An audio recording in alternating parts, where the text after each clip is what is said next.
Hello friends, my name is Piyush Gupta और smart study classes के इस वीडियो लेक्चर में आपका हार्दिक स्वागत करता हूं। फ्रेंड्स, इससे पहले 2 लेक्चर और डाले जा चुके हैं। यदि आपने उन लेक्चर को अभी तक नहीं देखा है तो डिस्क्रिप्शन बॉक्स में आपको लिंक मिल जाएगी, आप वहां से जाकर देख सकते हैं। एक बात और महत्वपूर्ण फ्रेंड्स, यदि आपने अभी तक इस चैनल को सब्सक्राइब नहीं किया है तो प्लीज़ आप इस चैनल को सब्सक्राइब कर लीजिए ताकि जो भी वीडियो लेक्चर डाले जाएँ वो आप तक तुरंत के तुरंत पहुँच सकें। तो फ्रेंड्स, लेट ना करते हुए आज के इस वीडियो लेक्चर को स्टार्ट करते हैं, जिसमें हम देखेंगे भारतीय संविधान सभा के बारे में। फ्रेंड्स, यह चैप्टर भारतीय संविधान की दृष्टि से सबसे ज़्यादा इम्पोर्टेंट है। आयोग हमेशा से इससे क्वेश्चन पूछता चला आ रहा है और पूछता रहेगा, तो इसको हम लोग बहुत ही डिटेल में और अच्छी तरीके से कवर करेंगे। फ्रेंड्स, इस वीडियो लेक्चर की 2 वीडियोस आएंगी, जो कि जस्ट इसके बाद दूसरी भी आ जाएगी। तो आइए देखते हैं संविधान सभा के बारे में। संविधान सभा भारतीय संविधान में सबसे ज़्यादा महत्वपूर्ण टॉपिक है हमारी परीक्षाओं की दृष्टि से, तो इसको समझना हमारे लिए अति आवश्यक है। तो फ्रेंड्स, देखते हैं संविधान सभा के बारे में। सर्वप्रथम 1922 ईस्वी में महात्मा गांधी जी ने कहा था कि भारतीयों का संविधान भारतीयों की इच्छा के अनुसार होगा। क्या कहा था? भारतीयों का संविधान भारतीयों की इच्छा के अनुसार होगा। 1934 में एम.एन. राय यानी कि मानवेंद्र नाथ राय ने सर्वप्रथम औपचारिक रूप से संविधान सभा की मांग की। कब की? 1934 ईस्वी में एम.एन. राय ने औपचारिक रूप से संविधान सभा की मांग की। 1935 में कांग्रेस की ओर से सर्वप्रथम संविधान सभा की आधिकारिक रूप से मांग की गई। कब की गई? 1935 में कांग्रेस की ओर से, अर्थात कि आईएनसी इंडियन नेशनल कांग्रेस की ओर से संविधान सभा की आधिकारिक रूप से मांग की गई। 1938 ईस्वी में पंडित जवाहरलाल नेहरू ने कहा था कि भारतीय संविधान सभा का चुनाव वयस्क मताधिकार के आधार पर चुनी हुई संविधान सभा के द्वारा होगा, जिसमें कोई भी बाहरी हस्तक्षेप नहीं होगा, जिसमें कोई भी बाहरी हस्तक्षेप नहीं होगा। 1939 में द्वितीय विश्व युद्ध चालू हो जाता है एवं जो कि 1945 तक चलता है। द्वितीय विश्व युद्ध में जो समर्थन अंग्रेजों को भारतीयों की ओर से मिलना चाहिए था वो समर्थन प्राप्त नहीं हो रहा था, क्योंकि जो प्रथम विश्व युद्ध था उसमें अंग्रेजों ने भारतीयों को स्वतंत्र करने की बात कही थी, परंतु उन्होंने स्वतंत्र नहीं किया था। इसी वजह से द्वितीय विश्व युद्ध में अंग्रेजों को भारतीयों का समर्थन प्राप्त नहीं हो रहा था। तो इसके लिए 1942 में क्रिप्स मिशन को भारत पहुँचाया गया, जिसका क्या काम था कि भारतीयों को यह बताना कि द्वितीय विश्व युद्ध जब समाप्त हो जाए तो उसके बाद भारत को स्वतंत्र करने का विचार किया जाएगा। क्या किया जाएगा? भारत को स्वतंत्र करने का विचार किया जाएगा। तो क्रिप्स मिशन को ही महात्मा गांधी जी ने पोस्ट डेटेड चेक कहा है। क्या कहा है? Post dated cheque. तो 1945 ईस्वी में इंग्लैंड में चुनाव होते हैं, जिसमें लेबर पार्टी की सरकार बनती है एवं ब्रिटिश प्रधानमंत्री क्लीमेंट एटली बनते हैं। इन्होंने ही 1946 में कैबिनेट मिशन को भारत पहुंचाया, जो 24 मार्च 1946 को भारत आया था। कब आया था फ्रेंड्स? ये डेट आप लोगों के लिए महत्वपूर्ण है, 24 मार्च 1946। इसमें 3 सदस्य आए थे। वो सदस्य कौन कौन थे? Sir Patrick Lawrence, sir Stafford Cripps और ए.बी. अलेक्जेंडर, जिसमें सर स्टेफोर्ड क्रिप्स जो थे इसके अध्यक्ष के रूप में थे। इसका मुख्य काम क्या था? तो इसका मुख्य काम यही था कि भारतीय संविधान सभा के गठन का जो स्वरूप हो वो किस तरीके से हो, इसका निर्धारण कैबिनेट मिशन को करना था। इन्होंने भारत में संविधान सभा हेतु 389 सीटें निर्धारित की। कितनी सीटें निर्धारित की? 389 सीटें निर्धारित की, जिसमें से यदि इनका वर्गीकरण किया जाए तो 4 चीफ कमिश्नरी थी। चीफ कमिश्नरी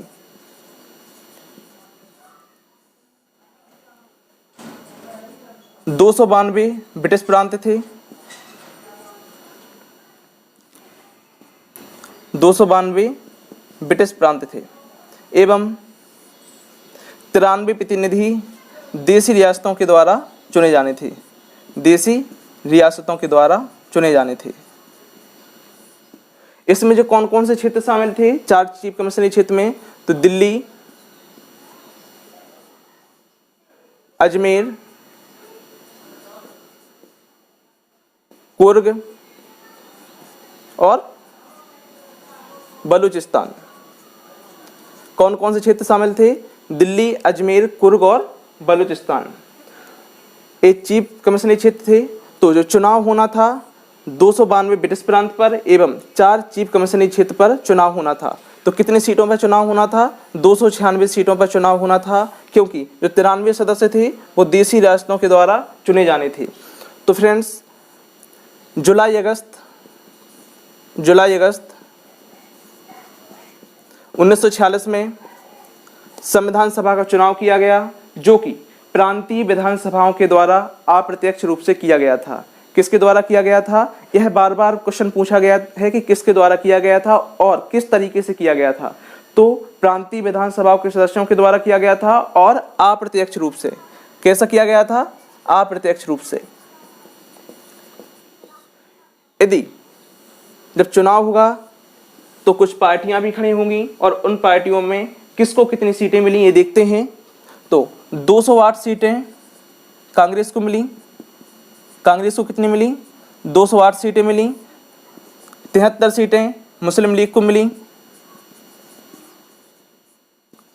एवं 15 अन्य सदस्य थे। 15 अन्य सदस्य थे। फ्रेंड्स ये भी क्वेश्चन बना है कि संविधान सभा में महिला सदस्यों की संख्या कितनी थी?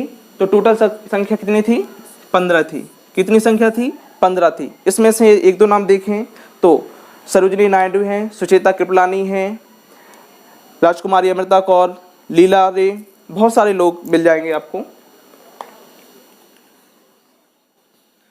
तो इसके बाद देखते हैं कि ये वाला देखा, संविधान सभा के सदस्यों का चुनाव प्रांतीय विधानसभाओं के द्वारा अप्रत्यक्ष रूप से किया गया था। कैसे किया गया था? अप्रत्यक्ष रूप से किया गया था। और किसके द्वारा किया गया था? प्रांतीय विधानसभाओं के सदस्यों के द्वारा किया गया था। इसके बाद देखते हैं संविधान सभा की कार्यप्रणाली। इसकी प्रथम बैठक कब हुई ये देखते हैं कि संविधान सभा की प्रथम बैठक 9 दिसंबर 1946 ईस्वी को, कब? 9 दिसंबर 1946 को दिल्ली में आयोजित की गई। कब की गई आयोजित? दिल्ली में आयोजित की गई 9 दिसंबर 1946 को। यदि ये भी क्वेश्चन पूछा गया है, थोड़ी घुमाकर क्वेश्चन है ये, कि भारतीय संविधान सभा की उद्घाटन बैठक कब हुई? तो भी 9 दिसंबर 1946 को हुई। कहाँ हुई? तो नई दिल्ली में हुई। इसमें फ्रेंड्स 211 सदस्यों ने भाग लिया था। 211 सदस्य ने भाग लिया था एवं जो हैदराबाद एकमात्र ऐसी रियासत थी जिसने संविधान सभा में भाग नहीं लिया। कौन सी रियासत थी? हैदराबाद। हैदराबाद एकमात्र ऐसी रियासत थी जिसने संविधान सभा में भाग नहीं लिया था। एवं फ्रांस की ही तरह जब फ्रांस का संविधान बन रहा था तो उसमें जो पहली बैठक हुई थी उसमें सबसे वरिष्ठ सदस्य जो थे उनको अध्यक्ष के तौर पर नियुक्त किया गया था, जो कि अस्थायी तौर पर नियुक्त किया गया था। तो इसी तरह भारत में भी डॉक्टर सच्चिदानंद सिन्हा जी को 9 दिसंबर 1946 की बैठक में अस्थायी अध्यक्ष के रूप में चुना गया। क्या कब चुना गया? 9 दिसंबर 1946 को डॉक्टर सच्चिदानंद सिन्हा जी को अस्थायी अध्यक्ष के रूप में चुना गया। द्वितीय बैठक कब हुई इसकी? तो द्वितीय बैठक हुई 11 दिसंबर 1946 ईस्वी को। कहाँ पे हुई? तो नई दिल्ली में हुई। इसमें फ्रेंड्स बहुत ही महत्वपूर्ण 3 चीज़ें हैं जो हमारे प्रश्न पत्रों में बार बार देखने को मिलती हैं। सबसे पहला है कि स्थायी अध्यक्ष के तौर पर किसे चुना गया? तो इसका आंसर है डॉक्टर राजेंद्र प्रसाद जी को द्वितीय बैठक यानी कि 11 दिसंबर 1946 को अध्यक्ष के रूप में चुना गया था, जो कि स्थायी अध्यक्ष थे। एवं एस.सी. मुखर्जी को उपाध्यक्ष के रूप में चुना गया था। एस.सी. मुखर्जी को उपाध्यक्ष के रूप में चुना गया था।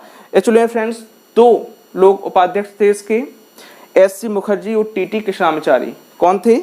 टी.टी. कृष्णामाचारी।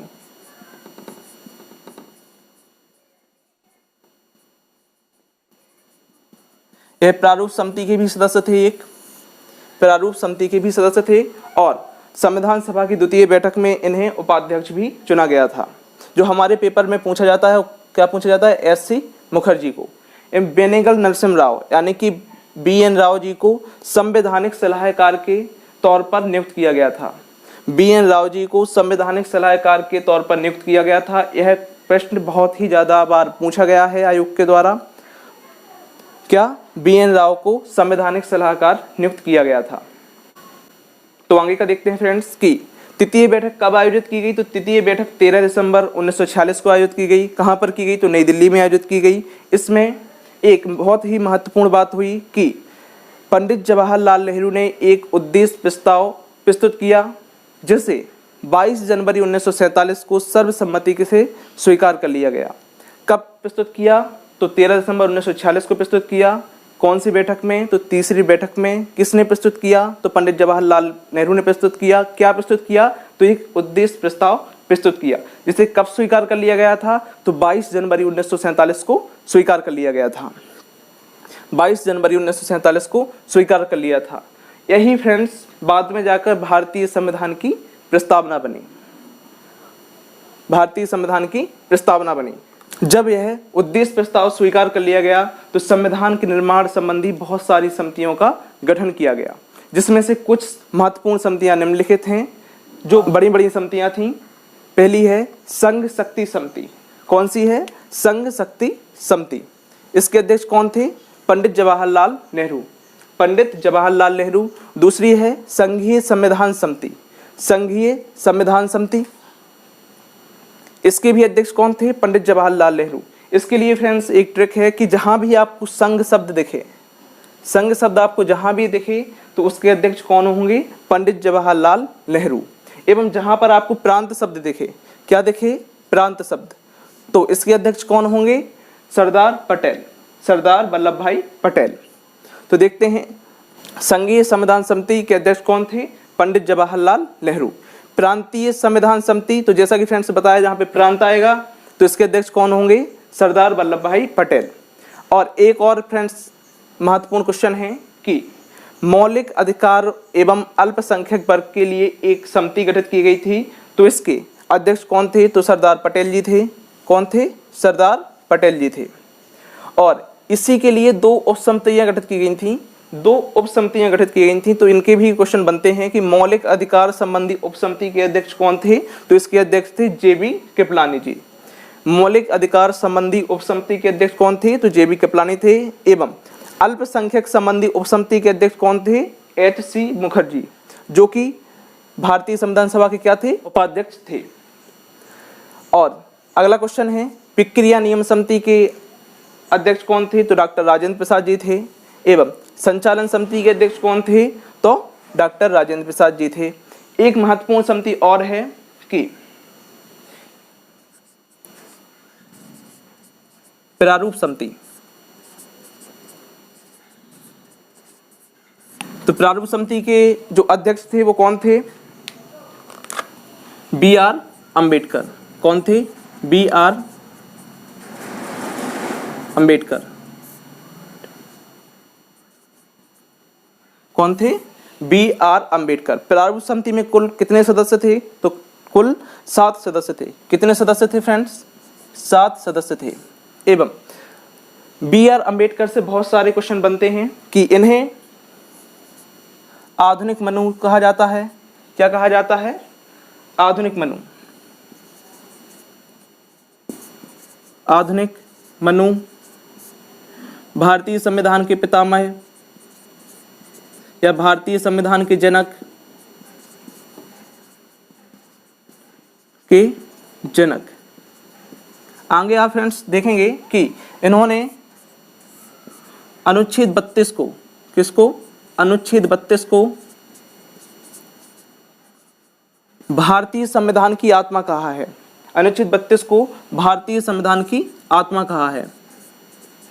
भारतीय संविधान की आत्मा कहा है।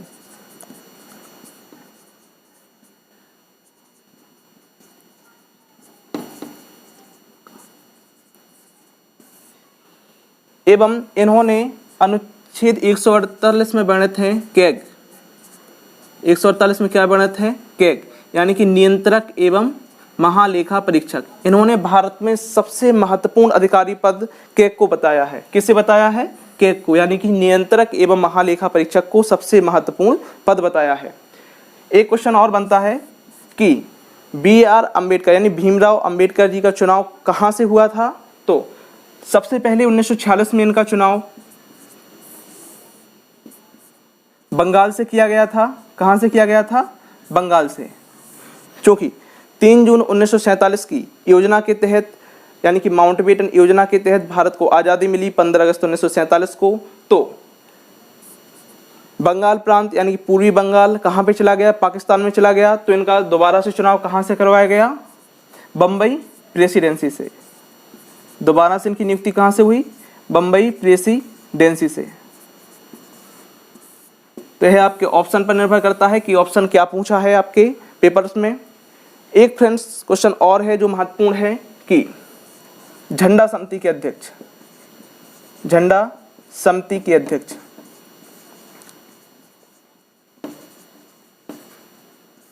झंडा समिति के अध्यक्ष कौन थे, तो इसका आंसर है डॉक्टर राजेंद्र प्रसाद, डॉक्टर राजेंद्र प्रसाद।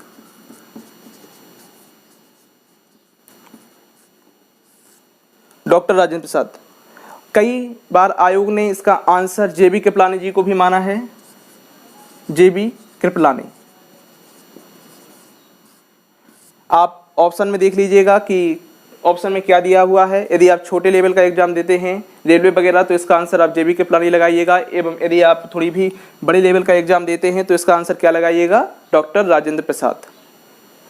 एक समिति और है फ्रेंड्स जो महत्वपूर्ण तो नहीं है लेकिन पूछी जा सकती है कभी, तो देख लेते हैं कि जो प्रारूप समिति है उसकी जांच के लिए एक उप समिति बनाई गई थी। प्रारूप समिति की जांच के लिए एक उप समिति बनाई गई थी जिसके अध्यक्ष कौन थे, तो पंडित जवाहरलाल नेहरू जी थे। ओके फ्रेंड्स, तो आज का लेक्चर यहीं पर समाप्त करते हैं। यदि आपको यह लेक्चर पसंद आए तो इसको लाइक कीजिएगा एवं चैनल को सब्सक्राइब कीजिए एवं इस वीडियो को ज़्यादा से ज़्यादा शेयर कीजिए ताकि अन्य लोगों के पास भी यह वीडियो पहुंच सके। Okay friends, thank you.